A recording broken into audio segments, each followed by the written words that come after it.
شروع اللہ کا نام لے کر جو بڑا مہربان نہایت رحم والا ہے۔ فجر کی قسم اور 10 راتوں کی اور جفت اور طاق کی اور رات کی جب رخصت ہونے لگے، اور بے شک یہ چیزیں عقل مندوں کے نزدیک قسم کھانے کے لائق ہیں، اس بات پر کہ کافروں کو ضرور عذاب ہوگا۔ کیا تم نے نہیں دیکھا کہ تمہارے پروردگار نے قوم عاد کے ساتھ کیا کیا، جو ارم کہلاتے تھے، دراز قد مانند ستونوں کے، کہ تمام ملک میں ایسے پیدا نہیں ہوئے تھے؟ اور سمود کے ساتھ کیا کیا، جو وادی قرا میں چٹانیں تراشتے تھے؟ اور فرعون کے ساتھ کیا کیا، جو خیمے اور میخیں رکھتا تھا؟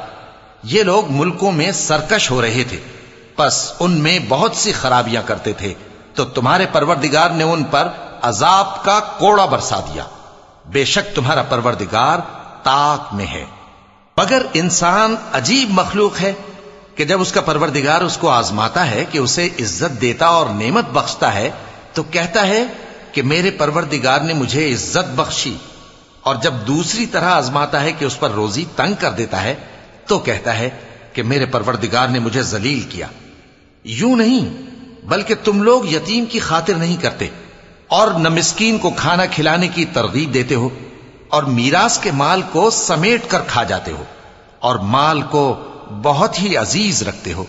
یوں نہیں، جب زمین کوٹ کوٹ کر برابر کر دی جائے گی اور تمہارا پروردگار جلوہ فرما ہوگا، اور فرشتے قطار در قطار آ جائیں گے، اور دوزخ اس دن سامنے لائی جائے گی، تو انسان اس دن سوچے گا، مگر اب سوچنے سے اسے فائدہ کہاں مل سکے گا؟ کہے گا کاش میں نے اپنی اس زندگی کے لیے کچھ آگے بھیجا ہوتا، تو اس دن نہ کوئی اللہ کے عذاب کی طرح کا عذاب دے گا اور نہ کوئی اس کے جکڑنے کی طرح جکڑے گا۔